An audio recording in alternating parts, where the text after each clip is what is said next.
frase que mencionara Paula hace un momento, esta protoburguesía me ha gustado mucho porque en efecto hay intentos, ¿no? Y en estos intentos es que se van gestando algunas fórmulas y sí, acabo de recordar lo que señalaban respecto a estas leyendas que hay sobre el apoyo inglés, ¿no? Cuando Tupac Amaru gesta su movimiento en 1780, se habla de una intervención inglesa. Cuando Vizcardo está en Europa, busca este apoyo y hay una especie de leyenda urbana que este apoyo salió en 1805 y que llegó hasta Venezuela. Y cuando Cela promueve su movimiento, también hay un intento de apoyo y hay toda una movida en Argentina para encontrarse con estos movimientos. Y es que hay otro punto aquí que no estamos considerando, ¿no? En ese momento, Lima, como capital del virreinato, albergaba la flor innata de esta aristocracia asentada aquí en América, y había que enfrentarla definitivamente, ¿no? Por eso es que están convergiendo en este escenario. Pero hay algo más, así como en Chile los grupos indígenas terminan desencantados de este proceso, lo propio ocurre en Perú, ¿no? En Perú hay casos muy particulares en Ayacucho, en Cusco, en Huánuco, de comunidades indígenas que apostaron por la independencia y luego de darse esta, terminaron frustrados porque empezaron a convocarlos para, como ciudadanos, pagar impuestos, para tributar nuevamente, para ofrecer su trabajo de manera obligatoria, y obviamente esto ya lo habían superado en tiempos de la colonia, ¿cierto? No había de otra. Entramos a una etapa de independencia con un Estado quebrado, con un Estado prácticamente con las arcas vacías y con una gran cantidad de deudas. Ahora, si bien es cierto, hay muchas leyendas con relación al apoyo inglés. Definitivamente sí hay un cierto interés económico de grupos industriales y empresariales británicos, ¿no? Víctor Bulmer Thomas, en su Historia Económica de América Latina, señala justamente los cambios que se van a producir a raíz de la Revolución Industrial y las conexiones y las relaciones entre estos grupos con los movimientos independentistas, e incluso con lo que va a ocurrir en el caso del Brasil, ¿no? A Gran Bretaña le costó un poco aceptar la independencia del Brasil por la relación que tenía con el Portugal, y recién aceptó la independencia brasileña en 1825, no 3 años después de que ésta se había separado del Portugal. En el caso de Brasil es sintomático el hecho de que cuando se descubren las minas de oro de Minas Gerais, por ejemplo, en el siglo XVIII, se cambia de capital, ¿no? Pasan de Bahía a Río de Janeiro. Entonces es sintomático de que muchos de estos grupos económicos definitivamente sí buscan un interés y una conexión, y Gran Bretaña la va a tener en ese instante, la va a tener ahora. Que en torno a ellos sí se formen algunas leyendas, que por acá, una expedición por ahí, sí, bueno, ahí habría un poco que separar el trigo de la paja, como se dice. Pero sí, hay un entorno muy importante. Prueba de ello es justamente las inversiones en la Bolsa de Londres, que se van a gestar durante este proceso independentista, que, como había señalado, provocaron una fuerte burbuja financiera que estalló entre 1825 y 1826 por el pago de los bonos de la deuda, ¿no? El famoso pánico de Londres, que fue una de las primeras grandes crisis del siglo XIX. Entonces sí hay un marco económico referencial. Pero definitivamente en el caso de los movimientos regionales, muchos de ellos buscaban lo que tú decías, Henry, ¿no? El ya no ser explotados en cuanto al pago de contribuciones personales y en metálico. Entonces ellos sí querían romper, en muchos casos, este lazo para poder romper ese pago de rentas, ese pago de impuestos. Otros, sin embargo, otros, sin embargo, vieron de que los, entre comillas, los libertadores llegaron a ser peores, ¿no? que los que habían estado gobernando el territorio en ese instante. Eso quería apuntar, que eso de que la carga pesada que había tenido el mundo colonial con los tributos y todo lo que se había pesado sobre las comunidades originarias, ¿no es cierto?, va a depender de la zona, porque también hay lugares en que prefieren mantener ese tipo de lazos para tener el acceso a la tierra, ¿no es cierto?, el uso de las tierras comunes, que ahora ya no son comunes, sino que son del Estado, son más comunes que antes, pertenecen a muchas personas más, entonces prefieren el sistema antiguo. Hay otros, obviamente, que ya, bueno, si nos vamos a embarcar en este nuevo sistema nacional de Estado-Nación, denme algo, o sea, no solamente cobrenme impuestos. Ahí comienzan estas negociaciones, ¿no es cierto?, que en Perú también van a tener expresiones, el primer indigenismo, ¿no es cierto?, que se va a dar, tratando de defender posturas propias del mundo indígena, que va a ser un actor clave dentro de la construcción de los estados de Bolivia, Ecuador, Perú. En el caso de Chile, va a ser tratado tardíamente, pero como conversábamos cuando recién nos conectamos, las cosas que no se conversan y no se tratan en lo inmediato, después explotan mucho más grande, y la invasión, ¿no es cierto?, que hace Chile en la pacificación, o mal llamada pacificación de la Araucanía, es prácticamente una matanza. Es una matanza de población mapuche. Entonces, todo lo que no se atendió en un comienzo, donde no se buscaron, incluso los españoles habían logrado, ¿no es cierto?, los parlamentos, estos famosos parlamentos para tener a raya estas guerras de Arauco que se había prolongado por mucho tiempo. El Estado chileno lo intenta hacer, pero fracasa y después manda, ¿no es cierto?, al ejército a invadir la zona, que es un conflicto que nos repercute hasta el día de hoy, hasta nuestro presente. Inclusive creo que tuvo algo que ver con la guerra civil que tuvo Chile a fines del siglo XIX, ¿no? Con los repartos también de las cuestiones mineras, por los beneficios tras la guerra del salitre y todo lo demás, y sumado a los movimientos indigenistas, ¿no? Acá en el Perú ocurrió algo similar, o sea, los grupos nativos no fueron propiamente los que van a dirigir, pero a la larga terminan siendo utilizados, ¿no? La propia, entre comillas, revolución, entre comillas, de Castilla en el 54 fue básicamente una especie de propaganda del poder decretar la abolición de varios elementos como la esclavitud o la manutención de los esclavos, como se le llama. Algo le pasó a Oña. Mientras vuelve Oña. Sí, pues hay una serie de efectos que no los podemos... ¿Ahora sí? Sí, ¿ya estás, Oña? Henry. ¿Sí? ¿Me escuchas?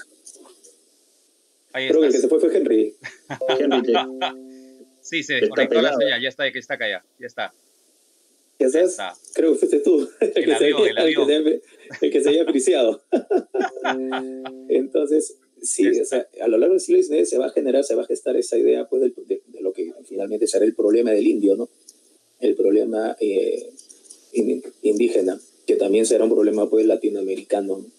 La esclavitud termina en Brasil, pues, a fines del siglo XIX recién, ¿no? En fin. Muy bien, Henry, ¿qué dices? Bueno, como les había comentado,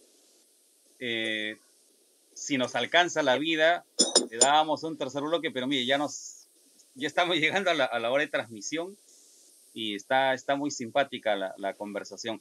A mí me gustaría cerrar con reflexiones de su parte respecto a esta etapa de la historia para América Latina, en particular para Chile, para Perú, puesto que Perú se está enrumbando hacia una celebración, una conmemoración del Bicentenario, el 2021. Tengo la curiosidad de cómo habrá sido en Chile este Bicentenario, si tuvo tanta pompa y fanfarria como se está presentando acá en Perú, y en todo caso, ¿por qué sí o por qué no? Ya, bueno, acá el Bicentenario se tomó como fecha clave lo que fue la primera Junta Nacional de Gobierno, que es distinto a lo que ocurre en Perú, ¿no es cierto?, que se toma el momento en que ya comienza a culminar el proceso de independencia, con San Martín, la llegada a 1821, la declaración de independencia. Acá se toma el proceso inicial. Es como si ustedes, como alguna vez Basadre dijo, creo, si no me equivoco, que si Cusco hubiese triunfado, 1814, sería ese el día, ¿no es cierto?, del 28 de julio. Y acá se tomó esta primera Junta Nacional de Gobierno que curiosamente mantenía la fidelidad al rey, no declaraba ninguna independencia en ese sentido, pero era el inicio de un proceso que va a durar 8 años, 9 años, y que va a tener como consecuencia la independencia de Chile. Acá, en 2010, hubo algunas celebraciones, pero historiográficamente no nos dejó mucho, encuentro yo. Hay muy poca historiografía de la independencia en Chile. Se está comenzando a girar lentamente hacia un proceso de mirar nuevos actores.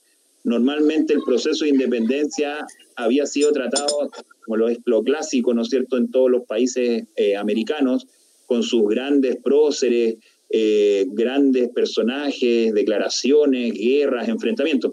Pero los historiadores acá en Chile, aunque a mí me cuesta hablar un poco de Chile porque me queda muy lejos Santiago, me queda más cerca Lima. Así que en temas numéricos está más cerca Lima en kilómetros de Iquique que Santiago, por algunos pocos kilómetros, pero lo está. Entonces nos vemos influenciados también por la historiografía peruana acá en el norte de Chile. Pero en el caso de la historiografía chilena, yo encuentro que hubo poca reflexión, hubo más festejos que reflexión de parte de los historiadores. Yo encuentro que todavía estamos iniciando un camino que siento que en Perú, con los magníficos historiadores que tienen en Perú, ya empezaron hace bastante tiempo, y ¿no es cierto?, en 2012 se hizo esto de la Constitución de Cádiz, que yo también he participado de algunos eventos que se han hecho en Lima. En el 2014 también se hizo el tema de la Junta de Cusco, recordando los 200 años de Huánuco también. Entonces, siento que todavía en Chile nos falta la reflexión. Y ahora, ya como para ir cerrando la reflexión final, siento que eso nos repercute. Nuevamente, el no tomar los asuntos con su debido tiempo, ahora nos repercute. Y preciso, ¿escuchan? Creo que se fue la señal. Ahora sí te escuchamos, ahora sí te escuchamos. Sí. Lo que les quería decir es que, ya para ir cerrando, la reflexión es que mientras no hay una buena reflexión de cómo se construye un Estado, porque finalmente cuando hablamos de independencia estamos hablando de un nuevo proceso, y esta construcción de Estado que tanto nos ha costado aquí en Latinoamérica, creo que tiene que también nutrirse de la historia. La historia es muy importante, ¿no es cierto? Muchos historiadores lo han dicho, que los errores del pasado repercuten en el presente y en el futuro.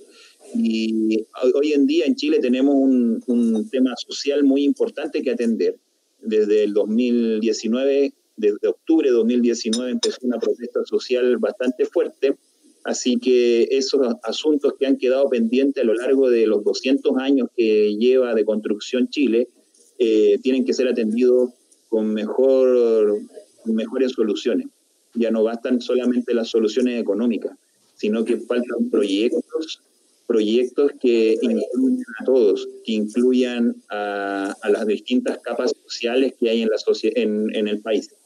Eso es lo que yo te puedo decir como para una reflexión de por qué es importante mirar las independencias a 200 años de ocurrido todo lo que ha pasado, ¿no es cierto? Sí, de hecho, nos hemos independizado, pero estaría ligada, ¿no?, a nos hemos independizado de qué, y nos hemos vuelto. Eso es algo que a puertas del bicentenario acá en el Perú también se toma mucho en consideración. La actual pandemia ha desnudado pues todo un sistema de salud sumamente precario, todo un sistema de salud colapsado, con estratos sociales que no han podido mantenerse a flote, con bastantes dificultades. Entonces nos hemos independizado, ¿para qué? Y nos hemos vuelto dependientes de qué, ¿no? Esa autonomía, esa independencia para una mejora integral, porque muchas veces se confunde lo que es crecimiento con desarrollo, pero una mejora integral, no solamente de lo que es el Perú, sino de nuestro vecindario, entre comillas, ¿no? Como formamos parte de una comunidad americana, latinoamericana, pero que debe de mirar con esa perspectiva de crecer juntas. Curiosamente, la independencia cierra ese sistema aduanero de facto que tenían con las colonias, ¿no? Y nos volvimos más particularistas, por así decirlo, en vez de buscar una integración compacta que permita el desarrollo de los territorios y las poblaciones que estábamos vinculadas ancestral históricamente, ¿no? la Confederación Perú-Boliviana fue un primer intento, ¿no?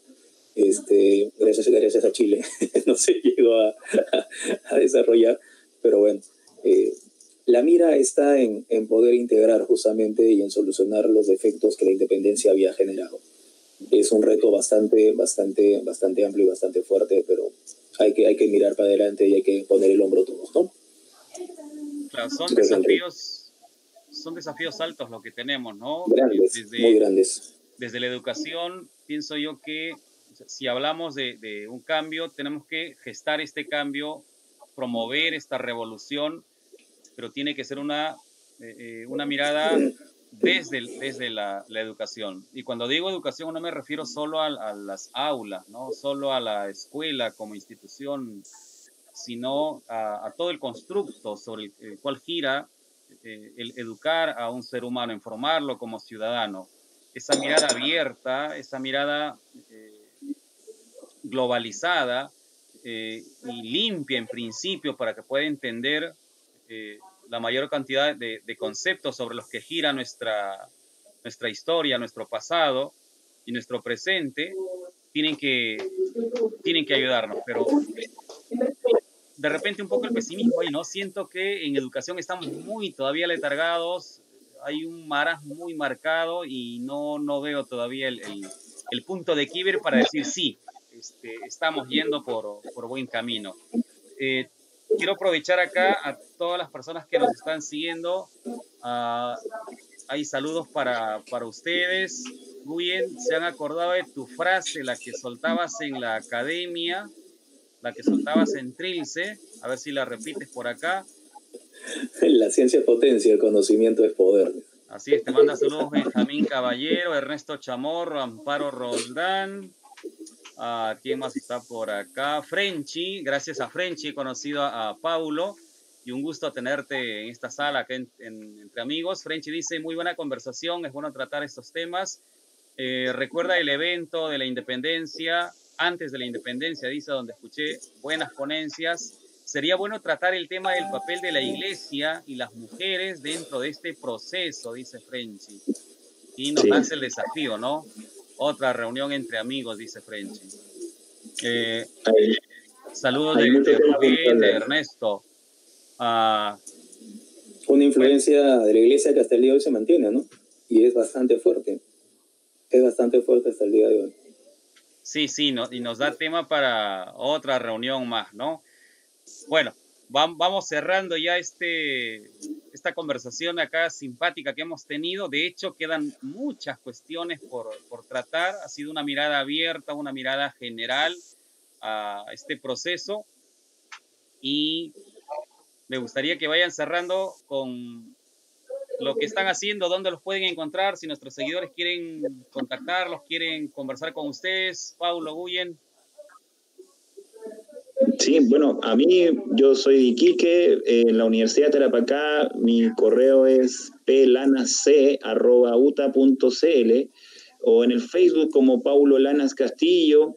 Esto de estar en cuarentena también nos permite hacer nuevas redes. Creo que estamos ocupando en mayor potencial nuestras redes sociales, que antiguamente las ocupábamos solamente para algunos temas puntuales. Hoy en día lo ocupamos para conversar de historia y cualquier cosa, contáctenme si tienen algún tema de interés en la independencia o en la formación de Estado, en la zona sur peruana o en la zona alto peruana. Conversemos, es importante conversar siempre temas, anímense a leer de historia, a estudiar de historia, que es, como decimos por ahí, la madre de todas las ciencias, porque ahí quedan registrados todos nuestros hechos, todas nuestras formas de pensar, formas de... Hola, ¿cómo estás? Entonces, yo creo que tenemos que conversar más de historia y si podemos conversar incluso cruzando las fronteras, es mucho mejor porque así compartimos experiencia. Mater magistra, correcto. Muy bien. Gracias, Henry. Gracias, Pablo. Un gusto, un honor, de verdad, compartir con ustedes estas ideas. Y es cierto, ¿no? La historia debería unirnos más que desunirnos. Y bueno, a la espera de cualquier otra invitación, siempre dispuesto a conversar. De alguna forma la pandemia también saca algo bueno, ¿no? Y como dice Paulo, podemos interconectarnos, relacionarnos en diversos momentos. Bueno, a la espera, Henry, gracias por la invitación. Muchas gracias, Henry. Pablo, gracias. Gracias a Frenchy también por haber contactado. Muchas gracias, les agradezco mucho, muy amables. Bueno, gracias a Guyen, gracias a Paulo. No se vaya a retirar de la sala todavía. Vamos a cerrar esa transmisión aquí entre amigos y hablando sobre la independencia. La próxima semana vamos a continuar con el tema de la independencia. Voy a ver si convenzo a Paulo y a Guyen, a ver si nos reencontramos y precisamos ya en un tema para sentarnos con mayor deleite a conversar con ellos. Muchas gracias a todos ustedes por habernos seguido. Que tengan muy buenas noches. Buenas noches. Gracias. Hasta luego.